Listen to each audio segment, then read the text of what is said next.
Hello दोस्तों, आप सभी का स्वागत है पेपर एनालिसिस पॉइंट के ऊपर। और मैं हूं आपके साथ डीके सर। और हम कर रहे थे आपकी कलाम की जो तृतीय श्रेणी है परीक्षा की जो टेस्ट सीरीज है, उस टेस्ट सीरीज का क्या कर रहे थे, हम एनालिसिस कर रहे थे।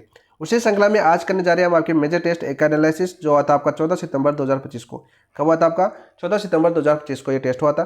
सबसे पहले बात करते हैं इसके पाठ्यक्रम की यानी सिलेबस की। जैसा कि मैं सबसे पहले स्टार्ट करता हूँ तो सबसे पहले आपको बताता हूँ कौन सी चीज़, पाठ्यक्रम के बारे में। पाठ्यक्रम की बात करें दोस्तों, आपका टेस्ट हुआ था आपका माइनर टेस्ट 1 से लेकर माइनर टेस्ट 4। माइनर टेस्ट 1 से माइनर टेस्ट 4। इन चारों टेस्टों का जो कॉमन टेस्ट है वो कौन सा हुआ आपका? मेजर टेस्ट एक हुआ, यानी आपका रिवीजन टेस्ट हुआ है। कौन सा टेस्ट है आपका? Revision test. रिवीजन टेस्ट है दोस्तों, ठीक है। कौन सा टेस्ट आपका? रिवीजन टेस्ट है। किस प्रकार से करेंगे? उसी प्रकार से करेंगे जैसा कि आपका माइनर टेस्ट 1 से लेकर माइनर टेस्ट 4 तक किया, जैसा कि 1 का किया, 2 का किया, 3 का किया और 4 का किया। आप प्ले लिस्ट में आपके इन टेस्टों की एनालिसिस की पीडीएफ पड़ी हुई है, वहाँ पर आप देख सकते हो। जिन दोस्तों ने क्लास नहीं देखी वो देख सकते हैं, यदि पहले के पेपर एनालिसिस करना चाहते हैं। कैसे करेंगे? प्रत्येक ऑप्शन की व्याख्या सहित करेंगे। प्रत्येक ऑप्शन व्याख्या सहित।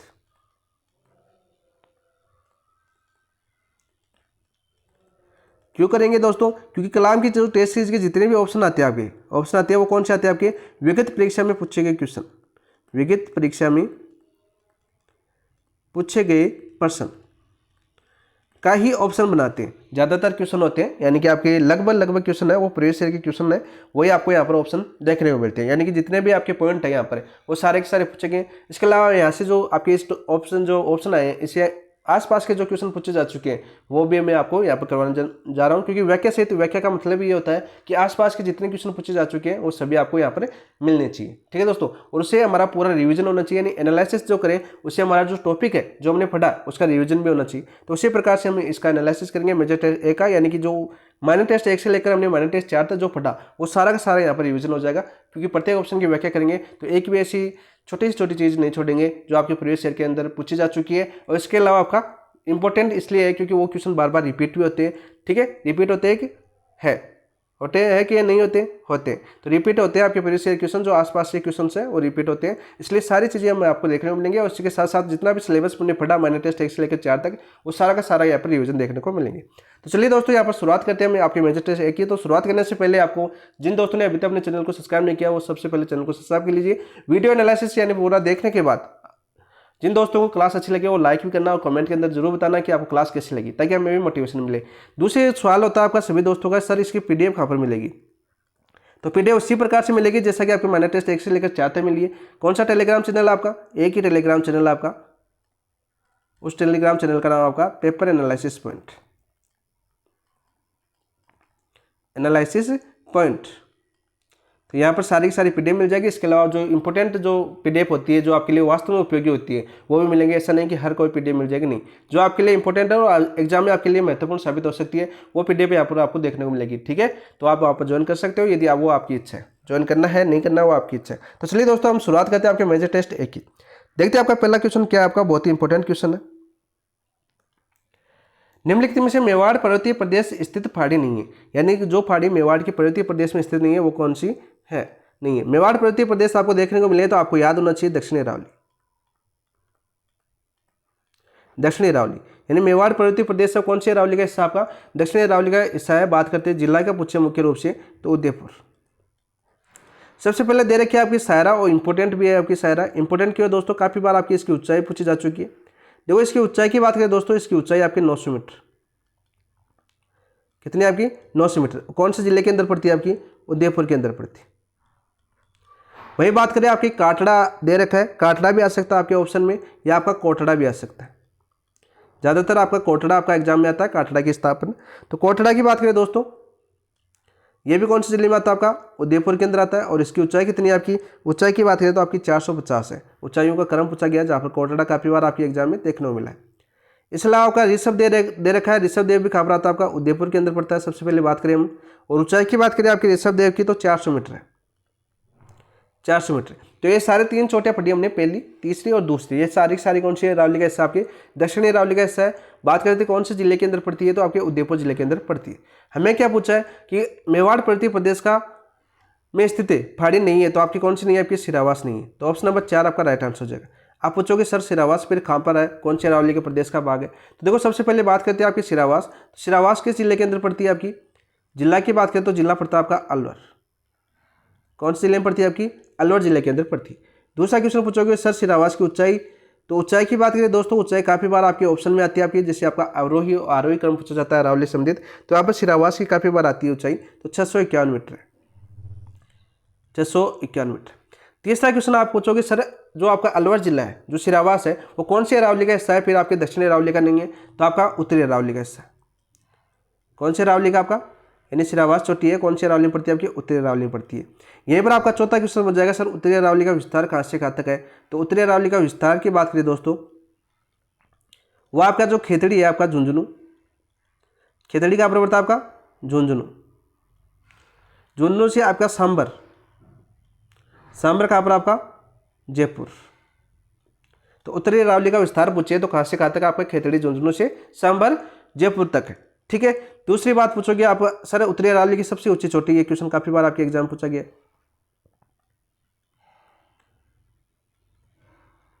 वो आपकी रघुनाथगढ़। कौन सी दोस्तों? आपकी रघुनाथगढ़। और कौन से जिले में पड़ती है? आपकी सीकर के अंदर पड़ती है।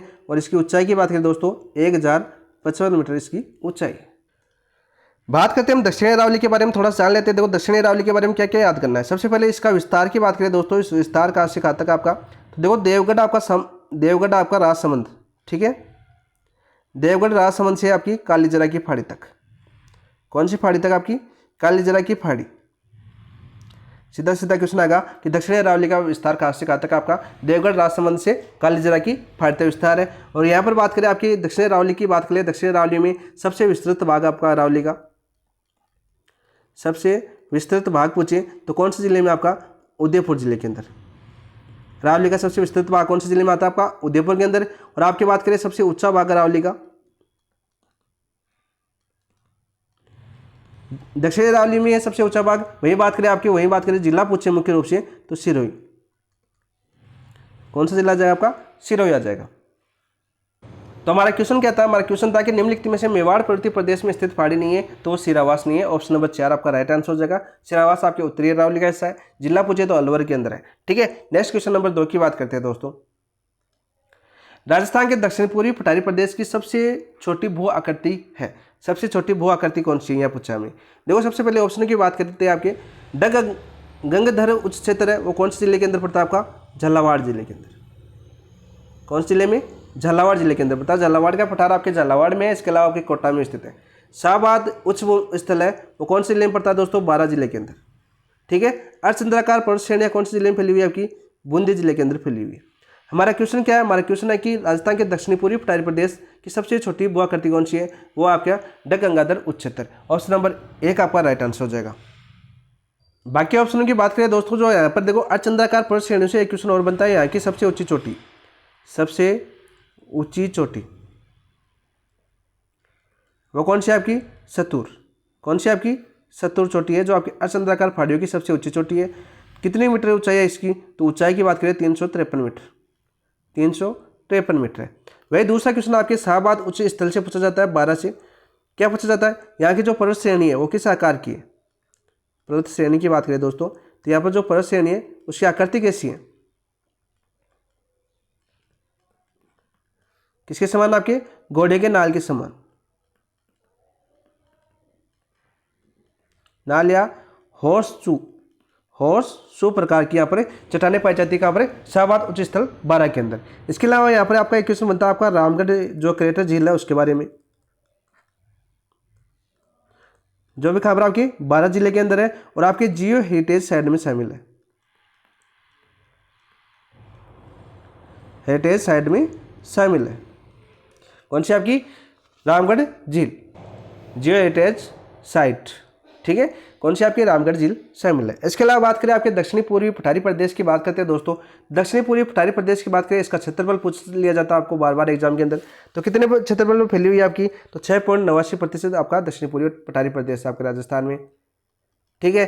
इसके अलावा जनसंख्या की बात करें दोस्तों, यहाँ पर जनसंख्या कितनी निवास करती है? 11% जनसंख्या निवास करती है। ये क्वेश्चन में आपका बार बार पूछा जा चुका है दक्षिणी पूर्वी पठारी प्रदेश से। तो यहाँ पर राइट आंसर हो जाए आपका सबसे छोटी भू आकृति है आपकी, तो गंगधर का उच्च क्षेत्र जो झालावाड़ जिले में है वो सबसे छोटी भू आकृति है। ऑप्शन नंबर 1 आपका राइट आंसर हो जाएगा। क्वेश्चन नंबर 3 की बात करते हैं दोस्तों। राजस्थान के पूरी मैदान यानी पूरी मैदान के बारे में बात करते हैं तो सबसे पहले बात करते हैं पूरी मैदान के संदर्भ में निम्न में से सत्य कथन नहीं है, यानी कि हमें असत्य कथन पूछा है। इसकी दक्षिणी पूरी सीमा विभिन्न पठार द्वारा बनाई जाती है, बिल्कुल राइट। दक्षिणी पूरी आपकी विभिन्न पठार बनाई जाती है और आपकी पश्चिमी सीमा बनाई जाती है वो किससे, अरावली की जो 50 सेमी समवर्षा रेखा है वो। यह प्रदेश के लगभग 23.3% भाग पर स्थित है, यानी आपका पूरी मैदान कितने प्रतिशत भाग पर विस्तृत है, 23.3% भाग पर है। यह मैदान पश्चिम से पूर्व की और 50 सेमी समवर्षा रेखा द्वारा विभाजित है, बिल्कुल राइट। और 50 सेमी समवर्षा रेखा राजस्थान को 2 भागों में विभाजित करती है, राजस्थान को 2 भागों में विभाजित। क्वेश्चन काफी बार पूछा जा चुका है कि राजस्थान को 2 बराबर भागों में विभाजित कौन करती है, तो 50 सेमी समवर्षा रेखा करती है। मध्य गोडवाड़ बेसिन इस प्रदेश का अभिन्न अंग है, बिल्कुल नहीं है, यह आपका गलत हो जाएगा। और हमें क्वेश्चन क्या पूछा था कि पूरी मैदान के संदर्भ में निम्न में से सत्य कथन नहीं है, तो ऑप्शन नंबर 4 आपका राइट आंसर हो जाएगा। तो सर आपका क्वेश्चन आपका पूछोगे आप कि सर फिर आपका गोडवाड़ बेसिन कौन से प्रदेश का भाग है, तो भाग करते आपके प्रदेश की पूछे तो वो आपके पश्चिमी रेतीले प्रदेश का भाग है, पश्चिमी रेतीले प्रदेश का अभिन्न अंग, पश्चिमी रेतीले प्रदेश का अभिन्न अंग कौन सा आपका गोडवाड़ बेसिन। देखो पश्चिमी रेतीले प्रदेश की बात करते हैं दोस्तों, तो इसको हमने 2 भागों में बांटा था। कितने भागों में बांटा था, 2 भागों में। कौन कौन से, एक तो बांटा था हमने शुष्क प्रदेश, दूसरा हमने बांटा था अर्ध शुष्क प्रदेश। शुष्क प्रदेश, अर्ध शुष्क प्रदेश, 2 भागों में बांटा था। देखो शुष्क प्रदेश को हमने 2 भागों में फिर से बांटा। कौन सा आपका, ये तो बालू का स्तूप मुक्त, बालू का स्तूप मुक्त, और एक बालू का स्तूप युक्त। मुक्त कितना दोस्तों, 41.5%, और मुक्त युक्त कितना आपका 58.5%। फिर बात करते हैं अर्धशुष्क प्रदेश को। देखो अर्धशुष्क प्रदेश को हमने 4 भागों में बांटा। कितने भागों में, 4 भागों में। कौन कौन से 4 भाग थे आपका, पहला भाग हमने पढ़ा था घग्गर बेसिन। कौन सा बेसिन, घग्गर बेसिन। दूसरा भाग हमने पढ़ा शेखावाटी अंतः प्रवाही प्रदेश, शेखावाटी अंतः प्रवाही प्रदेश। तीसरा भाग था हमारा कौन सा, नागौर उच्चभूमि, नागौर उच्चभूमि। और चौथा भाग था आपका लूणी बेसिन, और इसी लूणी बेसिन को क्या बोलते हैं दोस्तों, इसी लूणी बेसिन को बोलते हैं आपके गोडवाड़ प्रदेश, या क्या आ सकता है आपका गोडवाड़ बेसिन। तो हमारा राइट आंसर क्या जाएगा, ऐसा तक कौन सा हो जाएगा, ऑप्शन नंबर 4। कौन सा जगह आपका, ऑप्शन नंबर 4 हो जाएगा। वही पश्चिमी रेतीले प्रदेश की बात करें, क्षेत्रफल पूछे इसका, तो क्षेत्रफल आपका 61.11%। जनसंख्या पूछे तो आपकी 40% जनसंख्या यहाँ पर निवास करती है।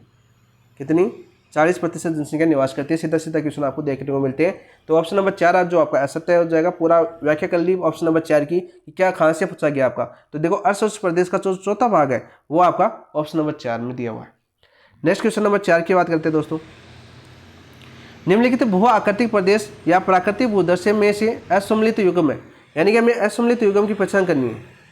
असम्मिलित युग्म कौन सा है, देखो हाड़ौती प्रदेश, डाबी का पठार, बिल्कुल राइट है। डाबी का पठार पड़ता है आपका बूंदी के अंदर, कहाँ पड़ता है आपका बूंदी के अंदर। बाणगंगा बनास बेसिन या वांगड़ प्रदेश का ऐसा नहीं है। वैसे बात करें तो आपके पूरी मैदान के अंदर है, किसमें होगा, पूरी मैदान के अंदर आता है, ठीक है। और वैसे देखें तो आपका ढूंढाड़ प्रदेश का हिस्सा है आपका, कौन सा प्रदेश का, ढूंढाड़ बेसिन। वांगड़ प्रदेश के अंदर कौन से जिले आते हैं आपके, वांगड़ प्रदेश में आते हैं आपके, तो बांसवाड़ा और डूंगरपुर, बांसवाड़ा व डूंगरपुर, ठीक है। हमें पूछा है असम्मिलित, तो असम्मिलित कौन सा हो जाएगा आपका, ऑप्शन नंबर 2 हो जाएगा।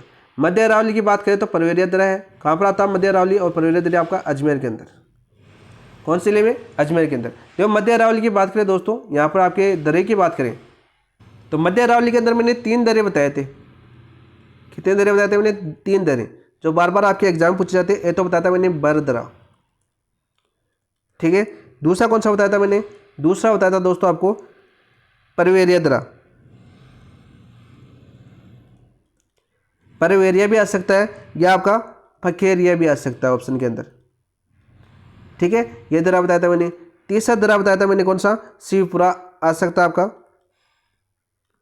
यह क्या आ सकता है आपका, सुराघाट। ये 3 दर्रे बताए थे मैंने मध्य अरावली के, जो आपको काफ़ी इंपॉर्टेंट थे, और मैंने ये लगाया था, बार बार पूछे जाते हैं आपके। जो माइनर टेस्ट होता है आपका कौन सा, माइनर टेस्ट 1, उसी में आपको ये एनालिसिस करवाया हुआ है। चौथा ऑप्शन दे रखा है आपका घग्गर मैदान, तो घग्गर मैदान आपका हनुमानगढ़ के अंदर आता है, आप सभी को पता है, ठीक है। और यहाँ पर नाली प्रदेश बोलते हैं कौन से क्षेत्र को, जो आपके गंगानगर का सूरतगढ़ और आपके हनुमानगढ़ का बठनेर, तो सूरतगढ़ और बठनेर के बीच का जो क्षेत्र है वो क्या कहलाता है, आपका नाली प्रदेश कहलाता है, ठीक है। तो हमें पूछा असुमलित, तो ऑप्शन नंबर 2 आपका राइट आंसर हो जाएगा। क्वेश्चन नंबर 5 की बात करते हैं। देखो सूची फर्स्ट को सूची सेकंड के साथ सम्मिलित कीजिए। सूची फर्स्ट में आपकी नदियाँ दे रखी है और सूची सेकंड में आपकी उद्गम स्थल दे रखे हैं। सबसे पहले बात करते हैं, देखो पार्वती नदी, तो पार्वती नदी 2 है आपकी पार्वती, एक तो आपकी करौली से निकलती है, एक आपकी सीहोर एमपी से निकलती है। तो क्या पूछा है आपका, तो पार्वती नदी दे रखा है आपका सीहोर क्षेत्र, सीहोर क्षेत्र आपकी एमपी से प्रवेश करती है, मैंने आपको बताया था। साथ साथ मैंने ये बताया था कि राजस्थान में कहाँ से प्रवेश करती है, राजस्थान में मैंने बताया था आपका करिहाट 12 के अंदर, करिहाट 12 से राजस्थान प्रवेश करती है कौन सी नदी, पार्वती। और मैंने बताया था अंधेरी बेतली ल्यासी जो परियोजना है वो कौन सी नदी के ऊपर है, आपकी पार्वती नदी के अंदर। और अंधेरी बेतली और ल्यासी जो सहायक नदी है वो कौन सी आपकी पार्वती नदी की है, जो बार बार पूछी जाती है। घग्गर की बात करें तो शिवालिक की पहाड़ियों से निकलती है, ठीक है। और कौन से स्थान से, आपके कालका नामक स्थान से, कालका नामक स्थान से मैंने बताया था आपको, ठीक है। और राजस्थान में प्रवेश कहाँ से करती है, आपकी राजस्थान की बात करें तो टिब्बी नामक स्थान से करती है, आपकी टिब्बी हनुमानगढ़ से, हनुमानगढ़ से प्रवेश, ठीक है। सीधा सीधा क्वेश्चन आपको पूछा जाता है। बनास की बात करें, बनास की नदी आपकी उद्गत होती है आपकी खमनौर की पहाड़ी से। अभी 2 या 3 क्वेश्चन पूछे गए थे आपके सेकंड ग्रेड 2025 के अंदर, बनास नदी संबंधित खमनौर की पहाड़ी से निकलती है। और खमनौर की पहाड़ी कहाँ पर पड़ती है दोस्त, राजसमंद के अंदर पड़ती है। पूरे के पूरे करवाए हुए आपको टेस्ट के साथ करवाया हुआ है। इसके साथ साथ आपकी अफवाह तंत्र के नाम से जो कलाम की बुकलेट के एमसीक्यू थे वो भी आपको दोबारा करवा देंगे, तो वो भी देख लेना। लूणी की बात करें तो देखो लूणी आपके नागपाड़ से निकलती है। नागपाड़ कहाँ पर पड़ता है दोस्तों, अजमेर के अंदर। लूणी देखो यहाँ पे याद बात करते हैं, नागपाड़ 2 श्रेणियों में निकलती है, 2 नदियाँ निकलती है। देखो एक तो निकलती है आपकी सरस्वती, वो तो कहाँ से निकलती है, आपकी पुष्कर से, ठीक है। दूसरी निकलती है आपकी सागरवती, वो कहाँ से निकलती है, आपकी नागपाड़ से। नागपाड़ की ऊंचाई पूछे, औसत ऊंचाई तो 795 मीटर है, ठीक है। काफ़ी बार एग्जाम में आ जाता है इसलिए बता दिया। ये दोनों नदियाँ 2 धाराओं के रूप में निकलने के बाद आपके जो अजमेर है, ठीक है, अजमेर का जो गोविंदगढ़ है ना, इस गोविंदगढ़ में मिलने के बाद क्या कहलाती है, लूणी कहलाती है। याद करना, काफी बार पूछा जाता है। और लूणी के उपनाम पूछे तो सरस्वती, सागरमती पूछा जाती है, आदि खारी आदि मीठी नदी पूछी जाती है। और लूणी नदी फिर किसमें गिरती है, समा जाती है, कच्छ के रण में, रण में समा जाती है। तो राइट आंसर क्या हो जाएगा दोस्तों, यहाँ पर राइट आंसर हो जाएगा आपका पहला 4 में दे रखा है, तो पहला 4 में देखो 1 में दे रखा है। यदि आपको 1 भी याद था तो भी आप कर सकते थे, ऑप्शन नंबर 4 आपको राइट आंसर हो जाएगा। 5 का राइट आंसर क्या हो जाएगा, ऑप्शन नंबर 4। नेक्स्ट क्वेश्चन की बात करते हैं, क्वेश्चन नंबर 6। राजस्थान के कुल नदी जल ग्रहण क्षेत्र में बनास नदी का अंश है, यह क्रम पूछा जाता है बार बार, ठीक है। तो बनास नदी का कितना अंश है यह में पूछा गया है। तो आपका 27.48%, 20.21%, 17.18% या 9.86%। तो आपका 27.48%, ऑप्शन नंबर 1 आपका राइट आंसर। यहाँ पर देखो क्वेश्चन आपका क्या पूछा जाता है, आपका अफवाह दृष्टि से, जो आपका अफवाह क्षेत्र या जल ग्रहण की दृष्टि से क्रम पूछा जाता है। अफवाह क्षेत्र या जल ग्रहण की दृष्टि से क्रम पूछा जाता है, जिसमें पहला नाम आता है आपका बनास नदी का। पहला नाम किसका आता है, आपका बनास का, जो कितने प्रतिशत क्षेत्रफल आपका 27.48%, जैसा कि आपका ऑप्शन नंबर 1 आपका राइट आंसर हो जाएगा। दूसरा नाम आता आपका किसका, चंबल का आता है या लूणी का, तो लूणी का आता है। अफवाह दृष्टि की बात करें, जल ग्रहण क्षेत्र की बात करें तो दूसरा नंबर पर आती है आपकी लूणी नदी, ठीक है। कितना आपका 20.21%, जैसा कि आपका ऑप्शन नंबर 2 दिख रहा है। तीसरे नंबर पर कौन सी नदी आती है आपकी, तीसरे नंबर पर नदी आती है आपकी चंबल, जैसा कि आपका ऑप्शन नंबर 3 दिख रहा है 17.18% पर। और चौथी नदी आती है आपकी, बात करते हैं आपकी बाणगंगा, माई। 5वीं आती है आपकी बाणगंगा, तो कौन सी आती है आपकी, माई। और कितने प्रतिशत जल ग्रहण करती है आपकी, 9.46%। देखो आपके ऑप्शन क्या दे रखे हैं, 1 नंबर पर, 2 नंबर पर, 3 नंबर पर और 4 नंबर पर, ठीक है ना। कौन सी आती है? 1 नंबर पर बनास, 2 नंबर पर लूनी, 3 नंबर पर चंबल और 4 नंबर पर माई। ये क्रम बार बार पूछा जाता है आपका, तो ऑप्शन नंबर 1 आपका राइट आंसर हो जाएगा।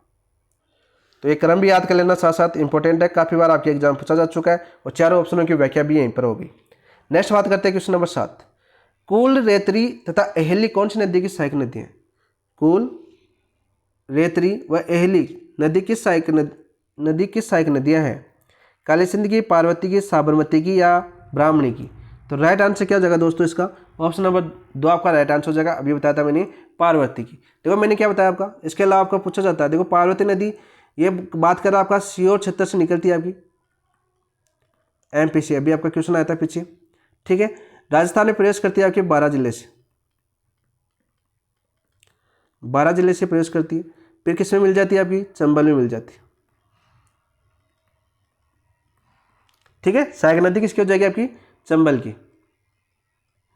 और इसकी सहायक नदी बात करें आपकी पार्वती नदी की सहायक नदी, ये तो आपकी अंधेरी पूछी जाती है, एक आपकी बेथली पूछी जाती है और आपकी लहासी पूछी जाती है। तो यहाँ पर ये भी आपकी अंधेरी, बेथली, लहासी नदियाँ भी किसकी? पार्वती की सहायक नदियाँ। और अंधेरी, बेथली, लहासी आपकी परियोजना भी चलती है आपकी, वो भी कौन सी की जिले में चलती है? आपकी 12 जिले के अंदर चलती है, ठीक है।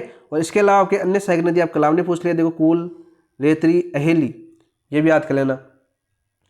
काली सिंध की बात करें दोस्तों, काली सिंध भी आपकी मध्य प्रदेश से निकलती है, देवास से। राजस्थान में प्रवेश कहाँ से करती है आपकी? राजस्थान में प्रवेश करती है आपकी रायपुर से, रायपुर, झालावाड़। साबरमती की बात करें दोस्तों, साबरमती आपकी बात करें आपके उदयपुर जिले से उद्गीत होती है और लगभग राजस्थान में बहुत कम बहती है आपकी, लगभग 42 किलोमीटर, ठीक है। और ये आपके खंबाती खाड़ी में गिर जाती है, अरब सागर का पतंतर है, खंबाती खाड़ी में गिर जाती है। ब्राह्मणी इंपॉर्टेंट है यहाँ पर। ब्राह्मणी देखो आपकी बात करते हैं, सबसे पहले उद्गम होता है आपका चित्तौड़गढ़ से, और चित्तौड़गढ़ के दोनों भागों में बहने वाली एकमात्र नदी,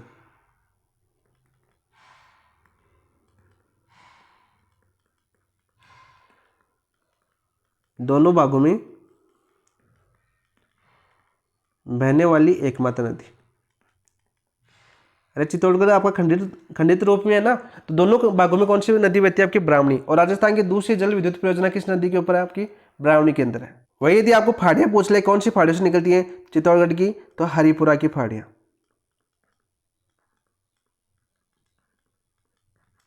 ठीक है। तो राइट आंसर हो जाएगा आपका ऑप्शन नंबर 2।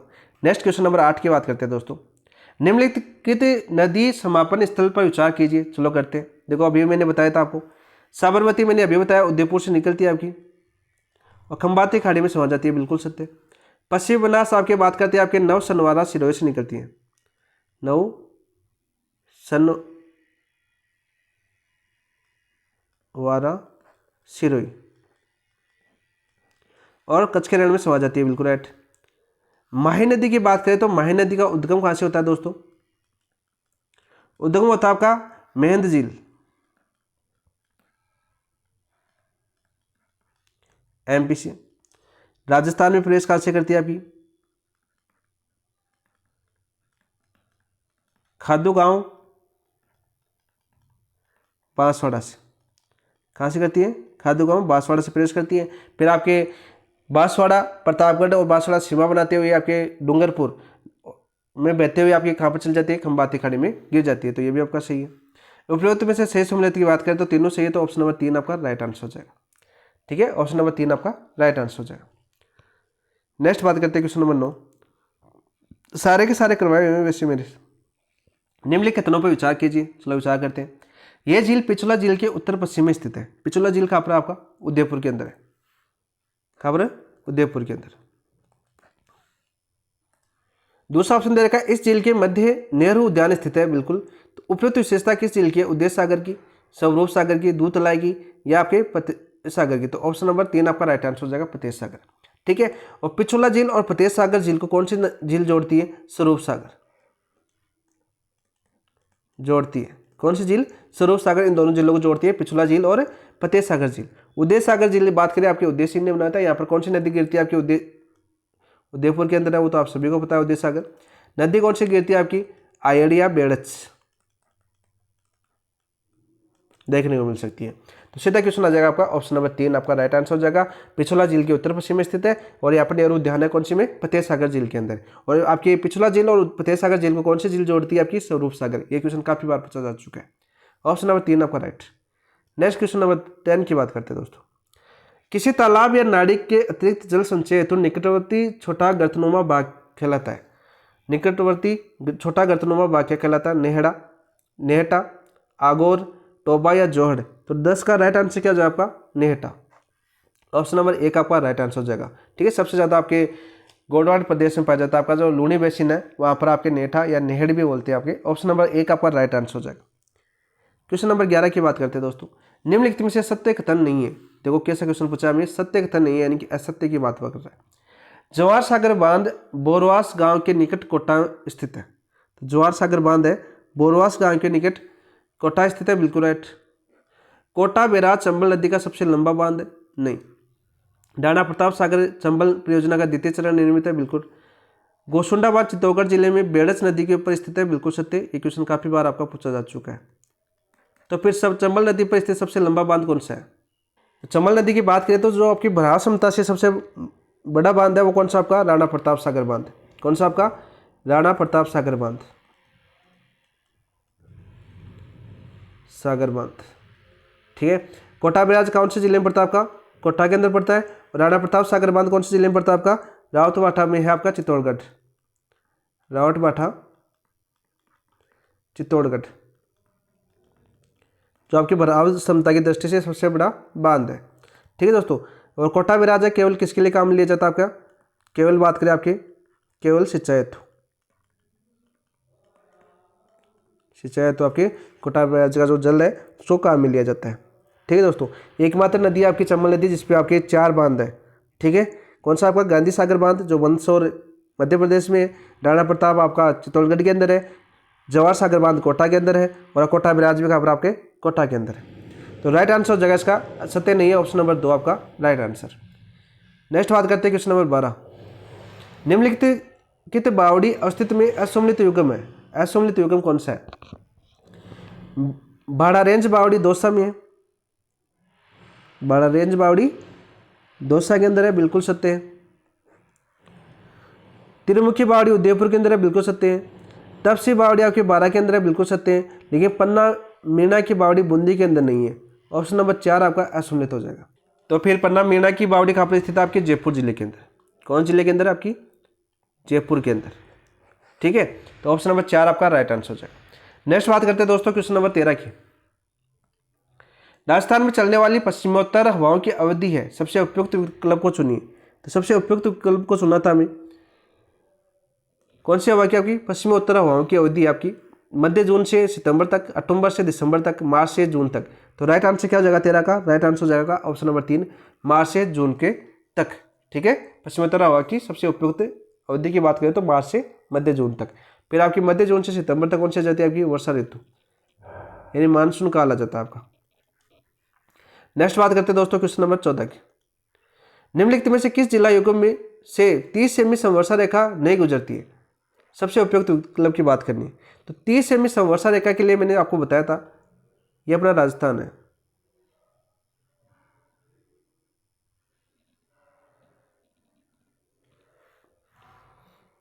जैसा भी बनता ठीक है, ये अपना राजस्थान है दोस्तों। तो यहाँ पर मैंने क्या बताया था कि जो आपके राजस्थान को 2 बराबर भागों में कौन विभक्त करता है, 2 बराबर भागों में मैंने बताया था आपको 50 सेमी संवर्षा रेखा। ठीक है। ये भाग कौन सा आपका पूरा का पूरा पश्चिमी रेतीला प्रदेश। ठीक है। पश्चिमी रेतीला प्रदेश की पश्चिमी सीमा कौन सी सीमा आती है, पश्चिमी सीमा कितनी आती है आपकी 40 सेमी संवर्षा रेखा। और पश्चिमी रेतीला प्रदेश की पश्चिमी सीमा 10 सेमी संवर्षा रेखा।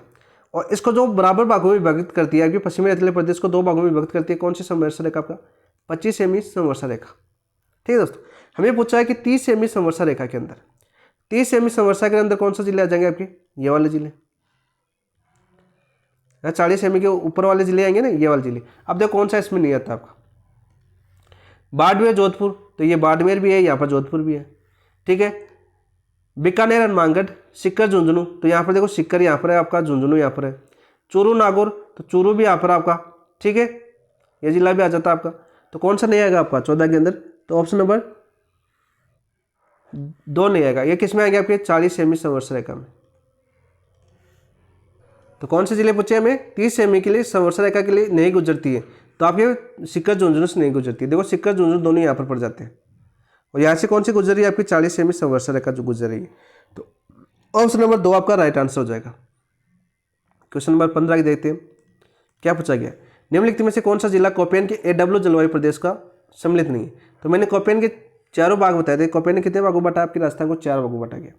आधार क्या था कोपेन का? आधार सर आपने बताया था वनस्पति व वर्षा, वनस्पति व वर्षा बताया था मैंने। ठीक है, 4 भाग कौन कौन से थे आपकी? तो मैंने सबसे पहले बताया था सबसे पश्चिमी BWSW, फिर 2 नंबर पर मैंने बताया था आपका BSSW, 3 नंबर पर मैंने बताया था CWG गंगा मैदान, और 4 नंबर पर बताया था मैंने AW। ठीक है, यदि हम राजस्थान की बात करें दोस्तों,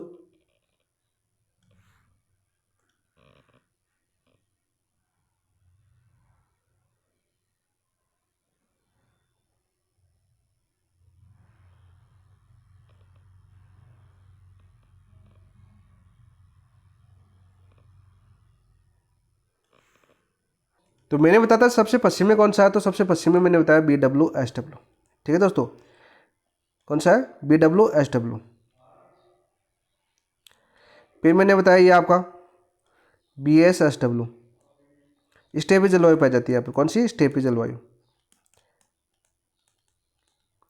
फिर मैंने ये वाला ऐसा बताया था CWG, और नीचे नीचे वाला यहाँ पर ये वाला AW आपका, और ये झालावाड़ वाला AW, यानी डूंगरपुर, बांसवाड़ा, प्रतापगढ़ और झालावाड़ में AW जलवायु पाई जाती है।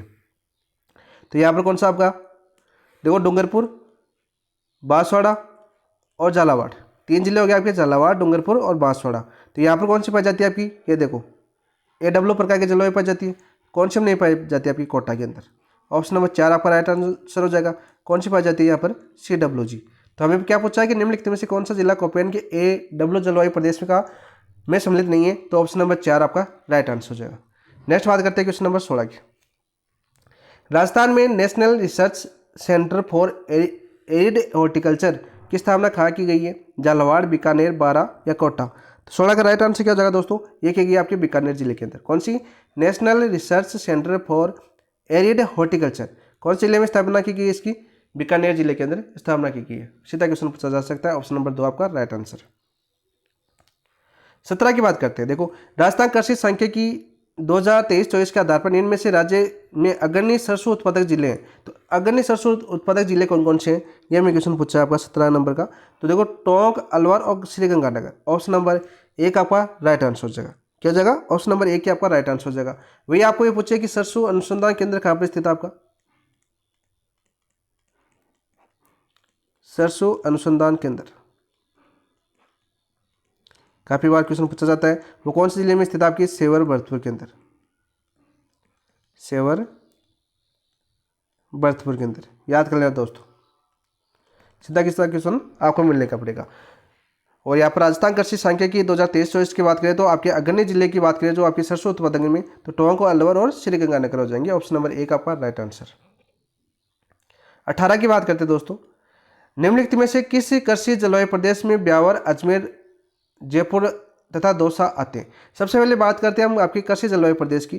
तो राजस्थान की बात करें दोस्तों, राजस्थान को कितने कृषि जलवायु प्रदेश में बांटा गया? आपके 10 में बांटा गया। कितने में? आपके 10 में बांटा गया। और मैंने 10 को 10 आपको याद करवाने की कोशिश की गई थी। किस प्रकार से मैंने याद करवाई थी? देखो आपको ये अपना राजस्थान है,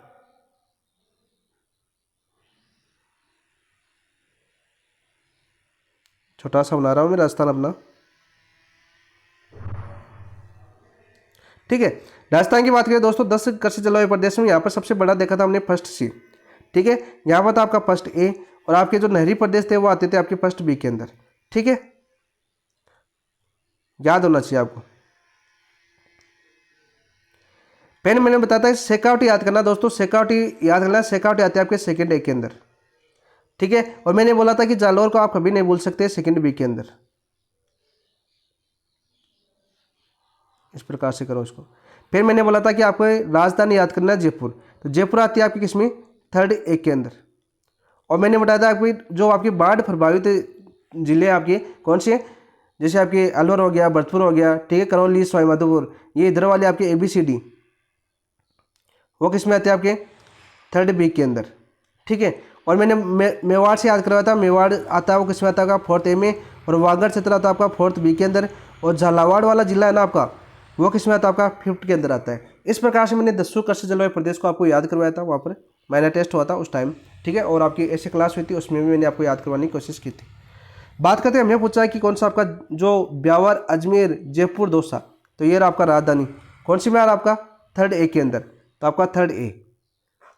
अशोक के पूर्वी मैदान, 3rd B के अंदर बाढ़ प्रभावित पूर्वी मैदान, तो आपके जो अलवर, भरतपुर, डी, करौली, सवाई माधोपुर है ना बाढ़ प्रभावित क्षेत्र, वो कौन से आएंगे आपके 2nd A में अंतर प्रभावित शुष्क प्रदेश, शेखावटी याद करना। 4th A आपका उपाध्याय दक्षिणी मैदान, 4th A में आपका मेवाड़ याद कर लेना। मेवाड़ के जो जिले आसपास के वो सभी जिले आ जाएंगे, तो ऑप्शन नंबर 1 आपका राइट आंसर हो जाएगा। नेक्स्ट बात करते हैं क्वेश्चन नंबर 19 की। राजस्थान बजट 2024-25 के अनुसार राज्य के कौन से स्थान पर एग्रो फूड पार्क स्थापित किया जाएगा? सांचौर जालौर के अंदर, जैतारण ब्यावर के अंदर, बनेठा टोंक के अंदर, मंडार सिरोही के अंदर। तो 19 का राइट आंसर क्या हो जाएगा आपका? सांचौर जालौर के अंदर स्थापित किया जाएगा। सांचौर पहले जिला भी बना दिया गया था, अभी कैंसिल कर दिया गया। तो सांचौर जालौर के अंदर कौन सा एग्रो फूड पार्क स्थापित किया जाएगा? ऑप्शन नंबर 1 आपका राइट आंसर। 20 की बात करते हैं दोस्तों। 20 क्या आपका? राजस्थान वनों के संदर्भ में निम्न कथनों पर विचार कर सत्य कथनों की पहचान कीजिए। सत्य कथनों की हमें पहचान करनी है। कौन सा आपका सत्य कथन है? रक्षित वनों पर पूर्णतः सरकारी नियंत्रण होता नहीं, यह आपका गलत हो जाएगा। रक्षित वन की बात करें राजस्थान में 56 पॉइंट कुछ प्रतिशत है, ठीक है, सबसे ज़्यादा सर्वाधिक रक्षित वन ही आपके। और जिला पूछे तो कौन से जिले में आते हैं आपके? 12 जिले के अंदर आते हैं। आरक्षित वन सर्वाधिक विस्तार उदयपुर के अंदर है, बिल्कुल राइट, ठीक है। आरक्षित वनों की बात करें आपके तो सर्वाधिक कौन से जिले में? उदयपुर के अंदर। अवर्गीकृत वन राज्य के कुल क्षेत्र के लगभग 6.6% भाग में स्थित है, बिल्कुल राइट। सर्वाधिक किस जिले के अंदर? आपकी बीकानेर जिले के अंदर। सारे के सारे मैंने बताया था, ठीक है। तो यहाँ पर मैं पूछा कि सत्य कथन की पहचान कीजिए, तो आपका देखो पहला पूर्णतः सरकारी नियंत्रण में नहीं होते हैं आपके, तो बी और सी आपके सत्य है, तो ऑप्शन नंबर 2 आपका राइट आंसर हो जाएगा। 21 देखिए आपका, निम्नलिखित में से कौन से जिले में शीशम के वृक्ष पर्याप्त है? श्रीगंगानगर, बांसवाड़ा, झालावाड़ या टोंक? तो 21 का राइट आंसर क्या हो जाएगा आपका? श्रीगंगानगर के अंदर शीशम के जो वृक्ष है वो पर्याप्त है। 22 की बात करते हैं। राजस्थान के कितने जिलों में 100 वर्ग किलोमीटर क्षेत्र से कम क्षेत्रफल पर वन रहे? केवल 1 जिला, 2 जिले, 3 जिले या 4 जिले? तो राइट आंसर क्या हो जाएगा 22 का? ऑप्शन नंबर 1 केवल 1 जिला। और वो जिला कौन सा आपका? चूरू जिला। कौन सा जिला? चूरू। कितने वर्ग किलोमीटर में? आपके 79.91 किलोमीटर क्षेत्रफल में फैले हुए। एकमात्र जिला है जो आपके 100 वर्ग किलोमीटर क्षेत्र से कम है, वो कौन सा जिला आपका? चूरू जिला। ऑप्शन नंबर 1 आपका राइट आंसर हो जाएगा। 23 की बात करते हैं क्वेश्चन। निम्नलिखित में से कौन सा राजस्थान वन नीति 2023 के लक्ष्य में शामिल नहीं है? जो आपके वन नीति 2023 है राजस्थान की, उसमें शामिल नहीं है। सामुदायिक वन प्रबंधन, वन्य जीव संरक्षण, वन क्षेत्र में वृद्धि, पर्यावरण अवकर्षण। तो 23 का राइट आंसर क्या हो जाएगा दोस्तों? ऑप्शन नंबर 4 आपका जो पर्यावरण अवकर्षण है आपके राजस्थान वन नीति 2023 में शामिल नहीं है, तो ऑप्शन नंबर 4 आपका राइट आंसर हो जाएगा। याद कर लेना। साथ ही राजस्थान वन नीति 2023 कब प्रभावी हुई थी, लागू हुई थी? 5 जून 2023 को, ठीक है। और राजस्थान की वन नीति कब जारी की गई थी? पहली वन नीति की बात करें तो कब जारी हुई थी आपकी? बताओ भाई, राजस्थान वन नीति कब जारी की गई थी? 2010 के अंदर।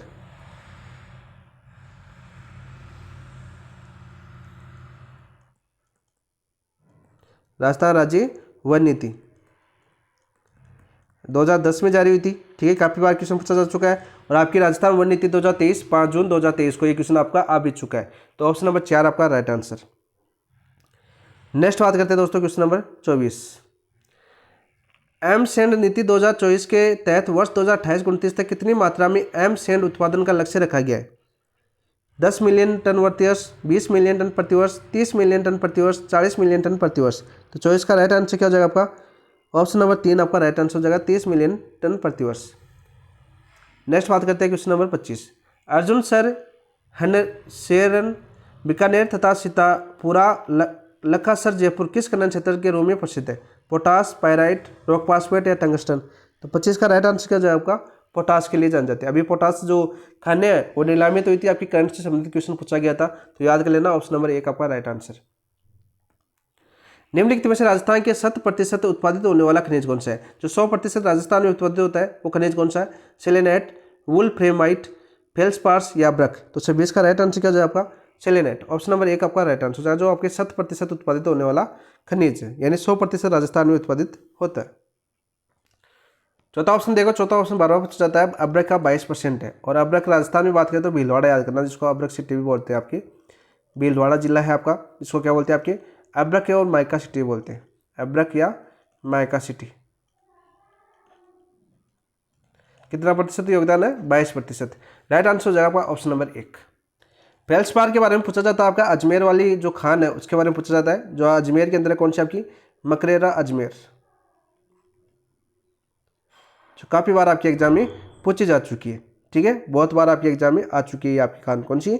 मकरेरा अजमेर में फेल्सपार की खान है। ठीक है दोस्तों, यहीं पर बात करें आपके अब्रक जो 22% भीलवाड़ा के अंदर सर्वाधिक, और आपके सेलेनाइट जो आपके 100% जो आपके पारदर्शी क्रिस्टल होता है, ये ऑप्शन नंबर 1 आपका राइट आंसर हो जाएगा। नेक्स्ट क्वेश्चन की बात करते हैं, क्वेश्चन नंबर 27।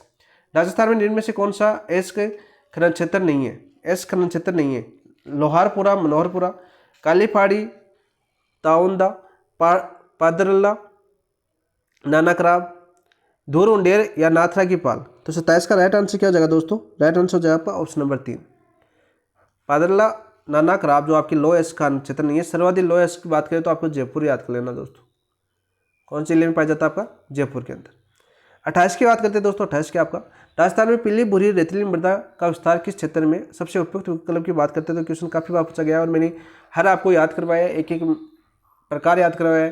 ठीक है, राजस्थान जो विभाग है उसने कितने भागों में बांटा गया? 14 प्रकार में बांटा गया। राजस्थान की मिट्टियों कितने भागों में बांटा गया आपका? वो नदी बेसिन के आधार पर मिट्टियों कितने भागों में बांटा गया, वो सारे करवाए। अमेरिका के द्वारा जो आपके अमेरिका जो कृषि विज्ञान केंद्र है उसके द्वारा आपकी राजस्थान की जो 5 प्रकार की बांटा गया, उसको भी मैंने जलवायु, आर्द्रता आदि के आधार पर आपको याद करवाने की कोशिश की है। क्लास बनी हुई अपनी मिट्टी की, वहाँ पर देख लेना। पीली भूरी रेतीली मृदा के लिए मैंने बताया था। एक उपयुक्त जिला युगम की बात करें तो देखो, नागौर, डीडवाना, कुचामन व पाली, बीकानेर, जैसलमेर, बाड़मेर, चूरू, झुंझुनू, हनुमानगढ़, फलौदी, जोधपुर व जालोर।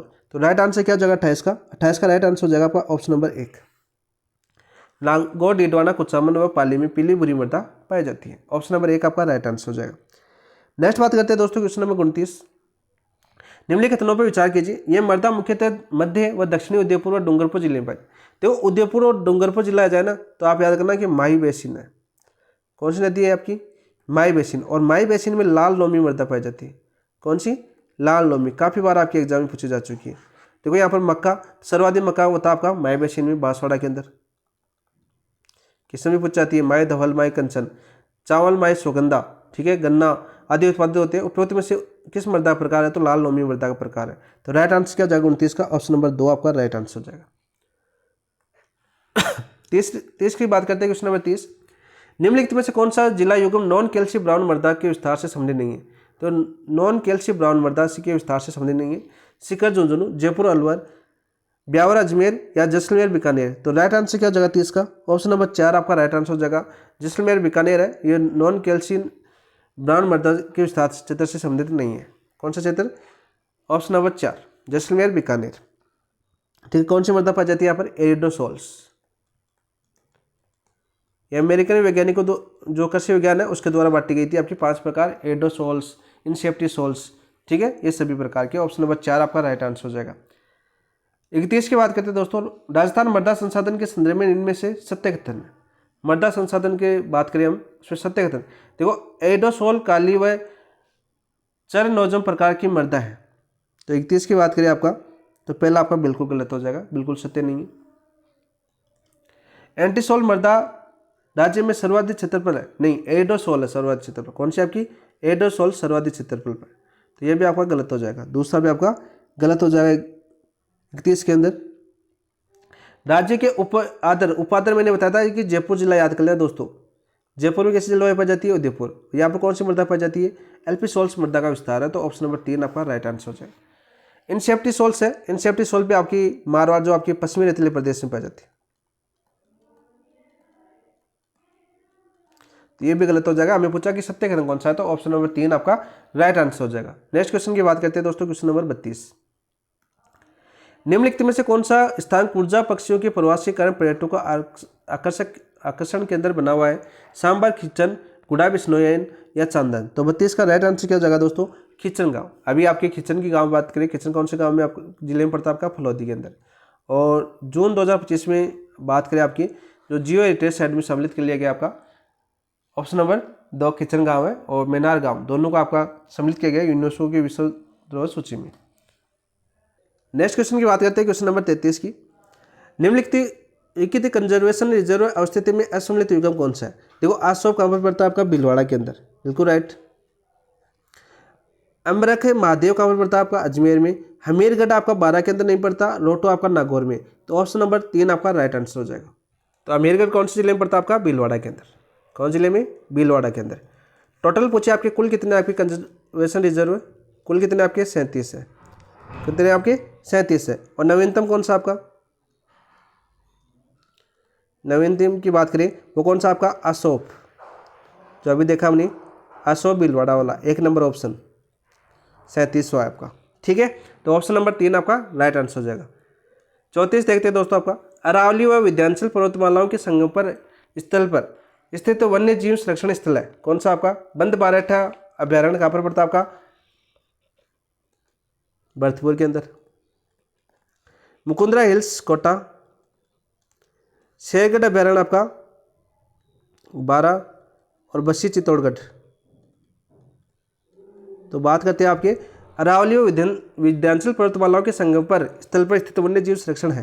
तो 34 का राइट आंसर क्या हो जाएगा आपका, ऑप्शन नंबर 4।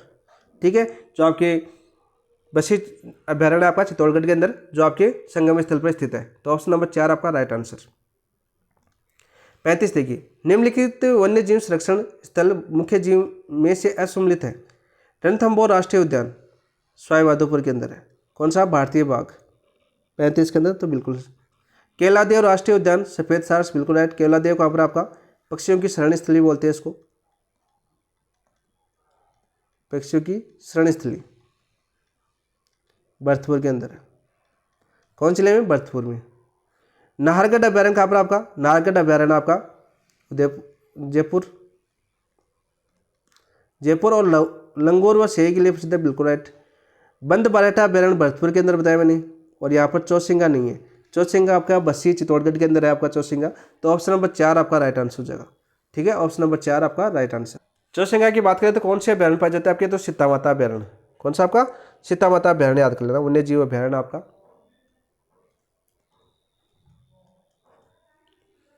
वन्य जीव अभ्यारण्य, वहां पर पाया जाता है आपका चौसिंगा। ऑप्शन नंबर 4 आपका राइट आंसर हो जाएगा। नेक्स्ट बात करते हैं दोस्तों क्वेश्चन नंबर 36 की। अवनी लेखरा के संबंध में असत्य कथन की पहचान कीजिए। तो ये भी मैंने बहुत ही शानदार तरीके से करवाया था। इसका संबंध पैराशूटिंग खेल से है। 36 की बात करें तो बिल्कुल सत्य है। इन्होंने पेरिस पैरा ओलंपिक में 2024 में स्वर्ण पदक जीता, बिल्कुल जीता। वर्ष 2021 में अनिल लेखरा को अर्जुन अवार्ड से सम्मानित किया गया, नहीं। वर्ष 2021 में आपके अनिल लेखरा को अर्जुन अवार्ड से सम्मानित नहीं किया गया। इन्होंने पैरा ओलंपिक में 2 स्वर्ण व 1 कांस्य पदक जीता, बिल्कुल राइट।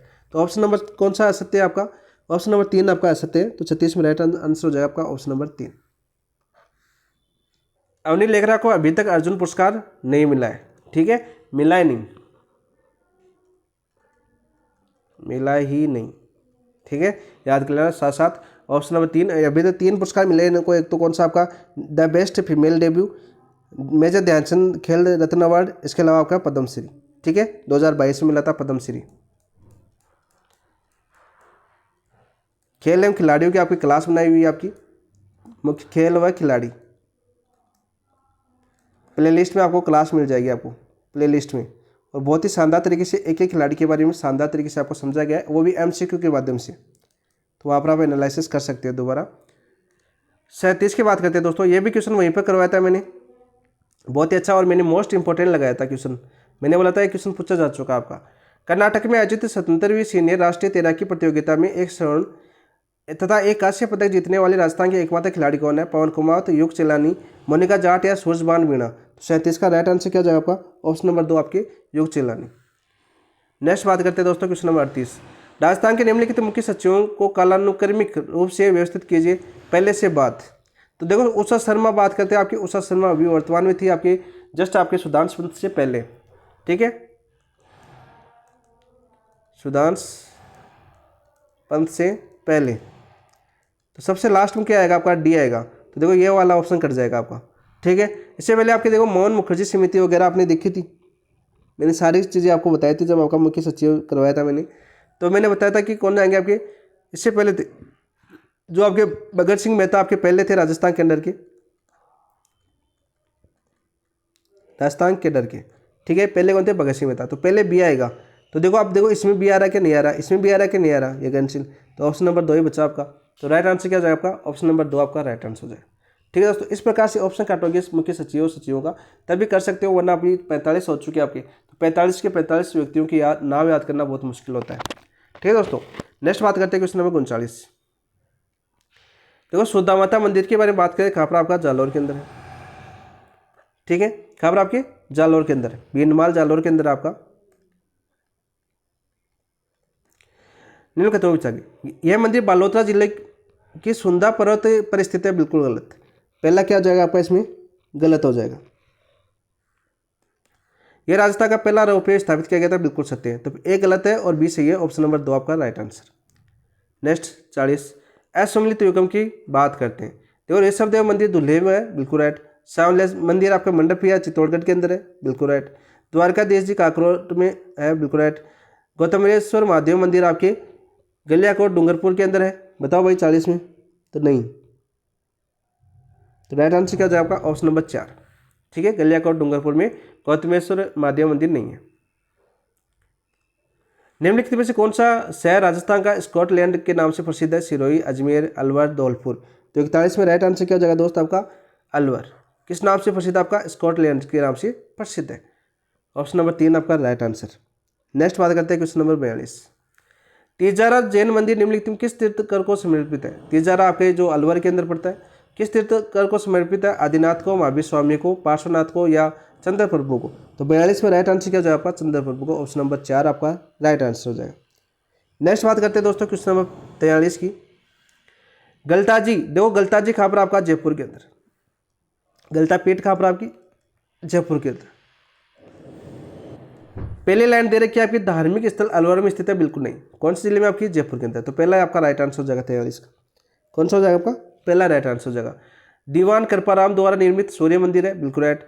देखो संत आपके कृष्णदास पैरी बाबा रामानुज संप्रदाय की पीठ स्थापित की, उत्तरी तोताद्री के नाम से जन जाता है। देखो कृष्णदास पैरी बाबा ने आपके जो पृथ्वीराज थे उनके गुरु थे चतुर्थनाथ, उन चतुर्थनाथ को शास्त्रार्थ में पराजित किया और यहाँ पर रामानुज संप्रदाय की गलतापीठ स्थापित की।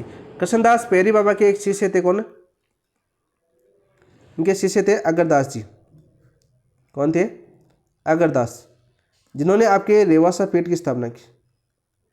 रेवासा पीठ याद करना, कौन कहाँ पर पड़ती है आपकी, सीकर के अंदर।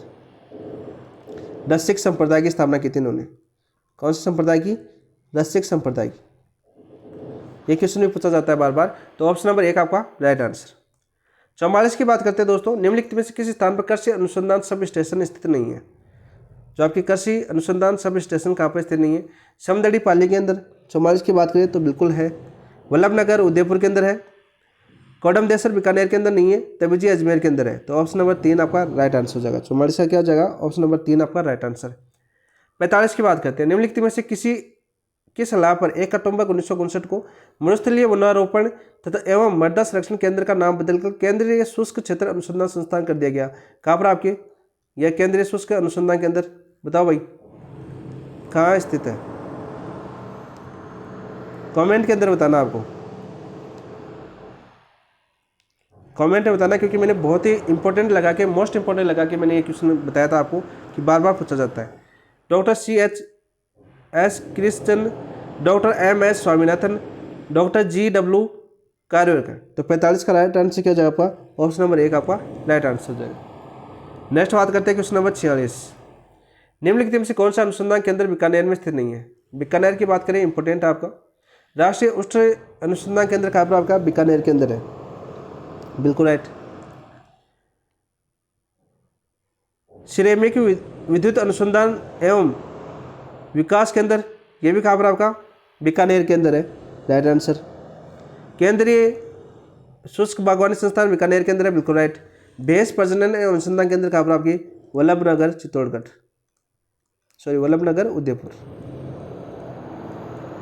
ठीक है, तो ऑप्शन नंबर 4 आपका बीकानेर में स्थित नहीं है। 47 देखिए आपका, भारतीय कृषि अनुसंधान परिषद के अंतर्गत कृषि तकनीकी अनुप्रयोग अनुसंधान संस्थान जोन सेकंड का मुख्यालय कहाँ स्थित है? नई दिल्ली, भुज गुजरात, जोधपुर राजस्थान, जयपुर राजस्थान। 47 का राइट आंसर क्या जाएगा आपका? जोधपुर राजस्थान के अंदर, ऑप्शन नंबर 3। राजस्थान के एक राज्य पुष्प का वैज्ञानिक नाम क्या है? राजस्थान का जो राज्य पुष्प है इसका वैज्ञानिक नाम क्या है? आपको कमेंट में बताना है। राज्य पुष्प कब चुना गया? पूरी क्लास करवाई हुई है आपके पाठ्यक्रम की, बहुत ही शानदार तरीके से समझते हुए वहाँ पर जाके देखना आप। एजा डिक्रेटा इंडिका, टिकोमेला अंडुलेटा, प्रोसोपिस सेनेरिया, ये तो आपका खेजड़ी का नाम है। किसका? खेजड़ी का। अकासिया नाइलोटिका, तो राइट आंसर क्या जगह 48 का आपका? 48 का राइट आंसर जगह ऑप्शन नंबर 2, टिकोमेला अंडुलेटा। नेक्स्ट बात करते हैं दोस्तों क्वेश्चन नंबर 49। निम्नलिखित में से कौन सा कार्य जिला कलेक्टर की दंड नायक की भूमिका में नहीं आता है? जिला कलेक्टर की नायिका की भूमिका में नहीं आता है। जिला पुलिस तंत्र पर नियंत्रण रखना, यह आता है भैया आपका, ठीक है, बिल्कुल आता है। विदेशी यात्रियों की पत्र की जांच करना, यह भी आपका जिला कलेक्टर के अधीन आता है। जाति निवास व अन्य प्रमाण पत्र भी आता है। लेकिन लोकसभा सदस्यों का चुनाव संपन्न कराना जिला कलेक्टर के अंडर नहीं आता है। ऑप्शन नंबर 4 आपका राइट आंसर। हाल ही में भारतीय जनता पार्टी के विधायक थे श्री कंवर लाल को निरहित किया गया। मैंने बताया था 2005 के मामले में 2 बार ये क्वेश्चन पूछा जा चुका आपका।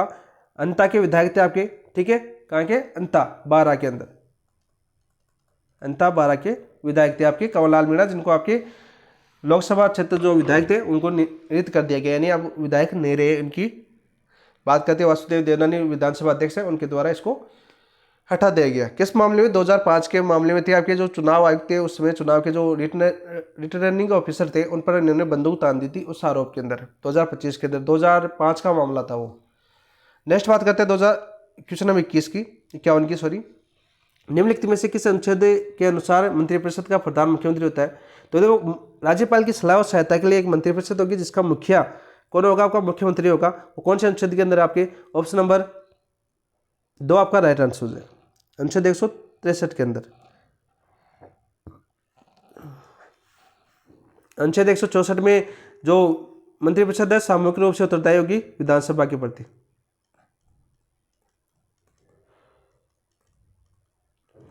विधानसभा की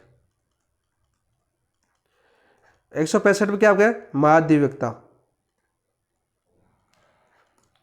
ठीक है, तो राइट आंसर हो जाएगा ऑप्शन नंबर 2। अनुच्छेद 154 में कार्यकारी शक्तियां राज्यपाल की, ठीक है, ऑप्शन नंबर 2 आपका राइट। नेक्स्ट बात करते हैं 52। भारतीय संविधान के अनुच्छेद 361 के तहत राज्यपाल के विरुद्ध व्यक्तिगत कार्य के संबंध में दीवानी मामले कितने दिन की पूर्व सूचना के आधार पर लाए जा सकते हैं? 15 दिन, 1 माह, 2 माह या 3 माह। तो 52 में राइट आंसर क्या जगह पर? ऑप्शन नंबर 3, 2 माह पहले। नेक्स्ट बात करते हैं क्वेश्चन नंबर 53। निम्नलिखित उद्योग अवस्थिति में असम्मिलित युग्म की पहचान कीजिए। असम्मिलित युग्म की हमें पहचान करनी है। देखो, सल्फ्यूरिक एसिड है आपका अलवर के अंदर है, बिल्कुल राइट। लाफा सीमेंट पिंडवाड़ा सिरोही में नहीं है भाई, लाफा सीमेंट चित्तौड़गढ़ के अंदर है, ये आपका गलत हो जाएगा। 53 में दूसरा गलत हो जाएगा। दी महालक्ष्मी मिल्स ब्यावर में है।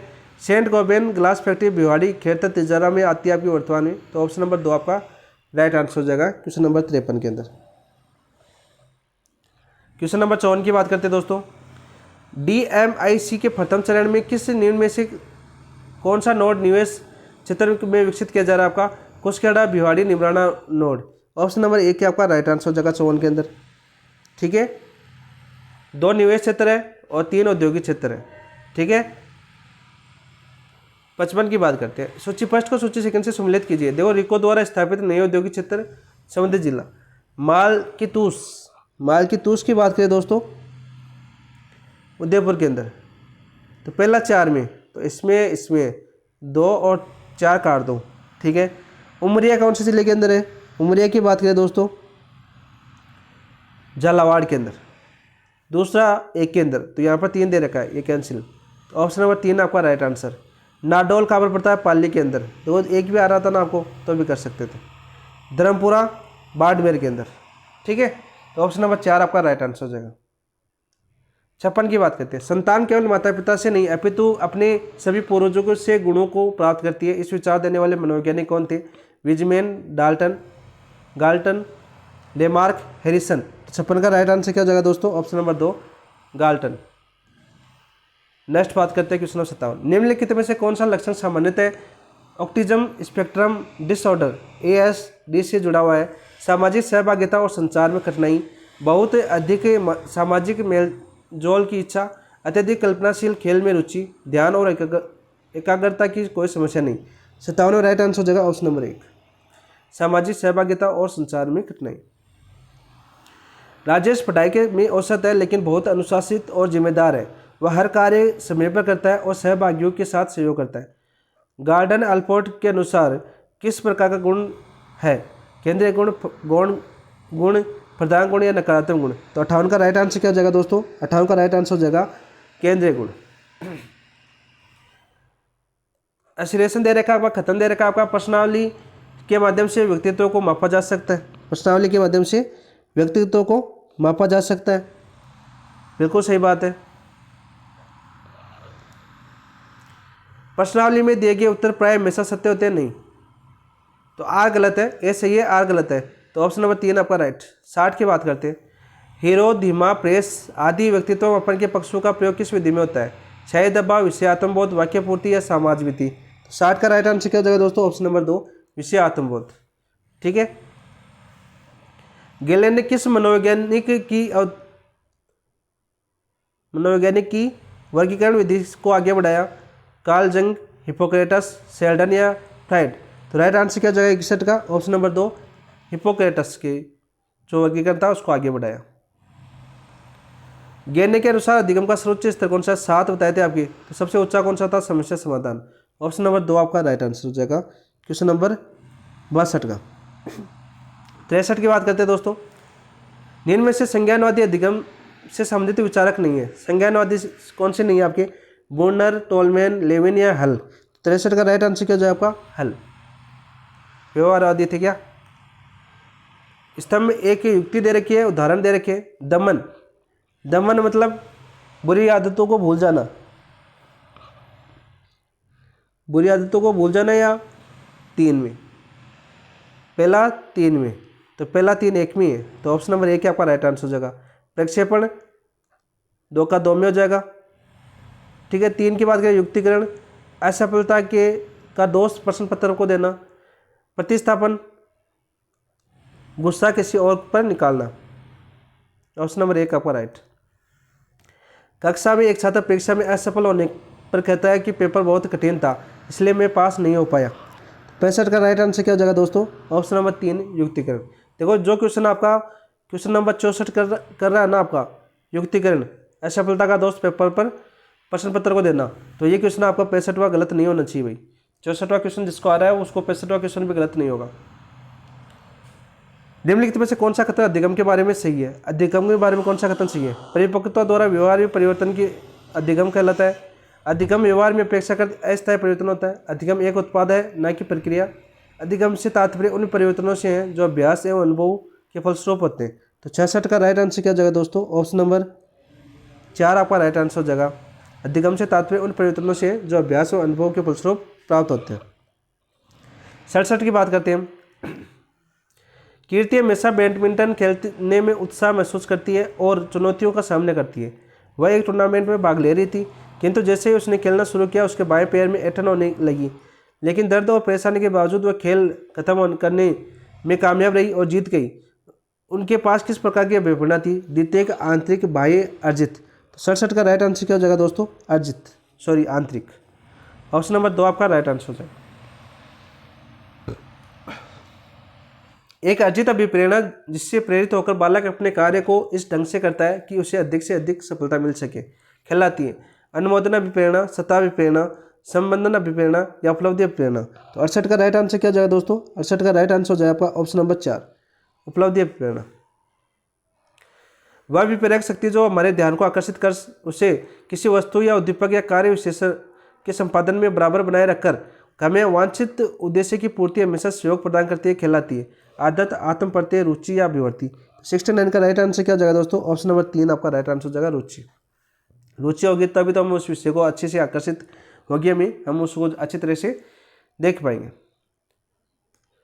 70 देखो, पियाजे के अनुसार संज्ञानात्मक विकास किस अवस्था में बालकों में भाषा का विकास ठीक प्रकार से प्रारंभ हो जाता है तथा भाषा अभिव्यक्त का माध्यम बनने लग जाती है। तो पियाजे ने 4 अवस्था बताई थी आपकी, पूर्व संवेदी अवस्था, पूर्व संक्रियात्मक संवेदी अवस्था, पूर्व संक्रियात्मक अवस्था, ठीक है, मूर्त संक्रियात्मक अवस्था और औपचारिक संक्रियात्मक अवस्था। तो बात करते हैं क्या राइट आंसर हो जाएगा 70 का, ऑप्शन नंबर 1 आपका राइट आंसर हो जाएगा पूर्व संक्रियात्मक अवस्था, 3 से 7 वर्ष की आयु। 11 आपका, कोहलरबर्ग ने नैतिक विकास के सिद्धांत के अनुसार आत्म परिपूरक पारस्परिकता नैतिक विकास के किस चरण से की विशेषता है? दंड एवं आज्ञाकारिता उन्मुक्ता, सामाजिक व्यवस्था संरक्षण उन्मुक्ता, सामाजिक अनुबंध उन्मुक्ता, साधनात्मक सापेक्षवादी उन्मुक्ता। तो 71 का राइट आंसर क्या हो जाएगा दोस्तों? 71 का राइट आंसर हो जाएगा ऑप्शन नंबर 4। 72 की बात करते हैं, निम्नलिखित में से किस क्षेत्र में शिक्षा मनोविज्ञान का महत्व स्पष्ट रूप से दिखाई देता है? शिक्षा और मनोविज्ञान का महत्व स्पष्ट रूप से दिखाई देता है। विद्यार्थी की विकासात्मक विशेषता को समझने में बिल्कुल, विद्यार्थी की व्यक्ति की विभिन्नता को समझने में बिल्कुल, प्रभाव शिक्षण की विधियों को पहचानने में बिल्कुल, पाठ्यचर्या के निर्माण में बिल्कुल। तो नीचे दिए कोट में सही उत्तर का बात करें तो चारों है आपकी, तो ऑप्शन नंबर 2 आपका राइट आंसर। शिक्षा मनोविज्ञान के क्षेत्र को विभिन्न श्रेणियों के अंतर्गत अवर्गीकृत किया जा सकता है। वृद्धि और विकास के ज्ञान को किस श्रेणी के अंतर्गत वर्गीकृत किया जा सकता है? शिक्षक, अधिगम की प्रक्रिया, अध्ययन करता या सीखने की परिस्थिति या एवं वातावरण। 73 का राइट आंसर क्या हो जाएगा? ऑप्शन नंबर 3 आपका राइट आंसर हो जाएगा, अधिगम करता। 74 की बात करते हैं हम, गाथरी का अधिगम सिद्धांत किस नाम से प्रसिद्ध है? कंटिन्यूटी थ्योरी, इम्पैक्ट का नियम, ट्रायल एरर का नियम, रेनफोर्समेंट का सिद्धांत। तो 74 का राइट आंसर क्या हो जाएगा आपका? ऑप्शन नंबर 1 आपका राइट आंसर हो जाएगा, कंटिन्यूटी थ्योरी। 75 की बात करते हैं दोस्तों, एक मछुआरा तालाब में कांटा डालता है, कभी 10 मिनट में मछली मिल जाती है, कभी 30 मिनट बाद तक। यह किस प्रकार का पुनर्बलन है? निश्चित अनुपात, परिवर्तन अंतराल, निश्चित अंतराल या परिवर्त्य अनुपात। तो 75 का राइट आंसर क्या हो जाएगा? ऑप्शन नंबर 2 परिवर्त्य अंतराल। गणित के अध्यापक ने बच्चों को प्रश्न का उत्तर देते समय विस्तार पूर्वक बोर्डमास का नियम समझाया और उससे प्रश्न पर हल करने के लिए कहा। यह किस नियम का उदाहरण है? आंशिक क्रिया का नियम, अभ्यास का नियम, परिणाम का नियम, बहु क्रिया का नियम। तो 76 का राइट आंसर क्या हो जाएगा? ऑप्शन नंबर 1 आपका राइट आंसर हो जाएगा, आंशिक क्रिया का नियम। धातु का निर्माण होता है शिशुअवस्था में, गर्भावस्था में, पूर्व बाल्यावस्था में, किशोरावस्था में। 77 का राइट आंसर क्या हो जाएगा आपका? 77 का राइट आंसर हो जाएगा ऑप्शन नंबर 2 गर्भावस्था। 78 की बात करते हैं दोस्तों, विकास का सिद्धांत नहीं है। विकास का कौन सा सिद्धांत नहीं है? निरंतरता का सिद्धांत आपका, एकीकरण का सिद्धांत है, पूर्वान्मेयता सिद्धांत है, तत्परता का सिद्धांत नहीं है। ऑप्शन नंबर 2 आपका राइट आंसर हो जाएगा विकास के सिद्धांत के बारे में।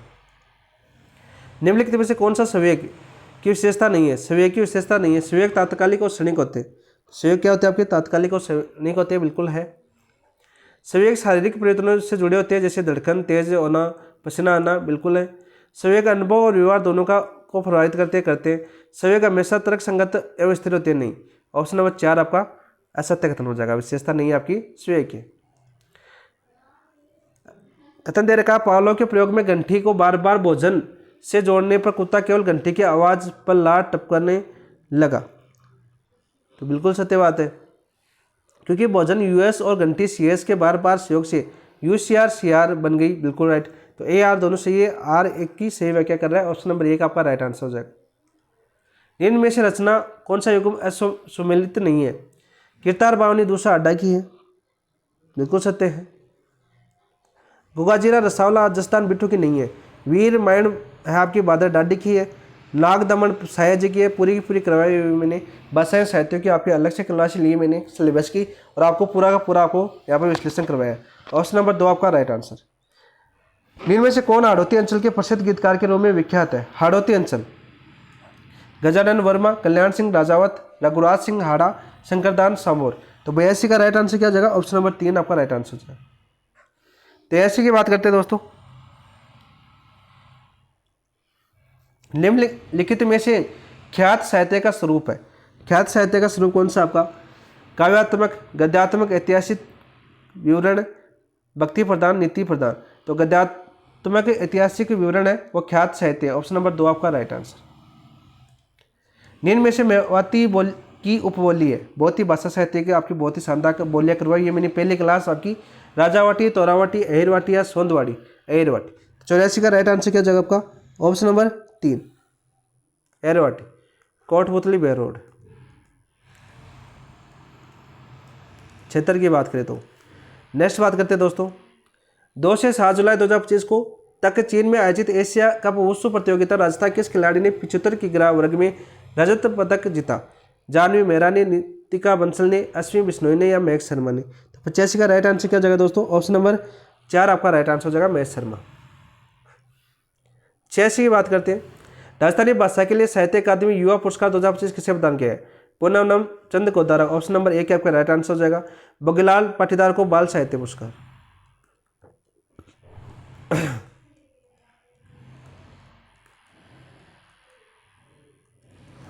ठीक है, ऑप्शन नंबर 1 आपका राइट। 87 की बात करते हैं, हाल ही में राजस्थान सरकार ने प्रदेशवासियों को बेहतर स्वास्थ्य सुविधा उपलब्ध कराने हेतु देश लॉन्च किया, आयुष ऐप, औषधि ऐप, राज उपचार ऐप, राज आरोग्य ऐप। 87 का राइट आंसर क्या जाएगा दोस्तों, ऑप्शन नंबर 3 राज उपचार ऐप। 88 धरती आंबा जनजाति ग्राम उत्कर्ष अभियान के संबंध में निम्नलिखित में से कौन सा कथनों का पर विचार कीजिए? इस अभियान की राज्य स्तर पर शुरुआत प्रतापगढ़ जिले पिपलखुट ब्लॉक से की गई? नहीं, गलत है। इस अभियान राजस्थान में 27 जिलों के 6019 गांवों में चलाया गया? नहीं। इस अभियान का उद्देश्य ग्रामीण जनजातीय परिवारों को सरकारी योजनाओं का लाभ पहुंचाने में सशक्त बनाना। बिल्कुल। सत्य कथन की बात करें तो केवल 3। 89 की बात करते हैं, 11 अप्रैल को राजस्थान सरकार ने 25 योजनाओं के कार्यक्रमों को फ्लैगशिप घोषित किया। निम्नलिखित कौन सा असंगत युग्म है? स्वामित्व योजना, पंचायती राज विभाग। बिल्कुल सत्य है। मुख्यमंत्री स्वनिधि योजना स्वायत्त शासन विभाग। अमृत योजना ग्राम विकास विभाग की नहीं है, पंचायती राज की है। अटल ज्ञान केंद्र पंचायती राज। तो ऑप्शन नंबर 3 आपका ऐसा लेते हैं। 90 क्वेश्चन, लास्ट क्वेश्चन की बात करते हैं हम। राजस्थान राज्य सरकार क्रय विक्रय संघ लिमिटेड के जुलाई 2025 में राज्य की सहकारी समितियों के उत्पादों को अंतर्राष्ट्रीय बाजार तक पहुंचाने के लिए एमओयू हस्ताक्षरित किए गया है। भारतीय राष्ट्रीय सहकारी संघ लिमिटेड के साथ, राष्ट्रीय सहकारी निर्यात लिमिटेड के साथ, राष्ट्रीय सहकारी व्यापार लिमिटेड के साथ, राष्ट्रीय सहकारी ऑर्गेनिक्स लिमिटेड के साथ। तो 90 का राइट आंसर क्या हो जाएगा दोस्तों, ऑप्शन नंबर 2 आपका राइट आंसर हो जाएगा, राष्ट्रीय सहकारी निर्यात लिमिटेड के साथ।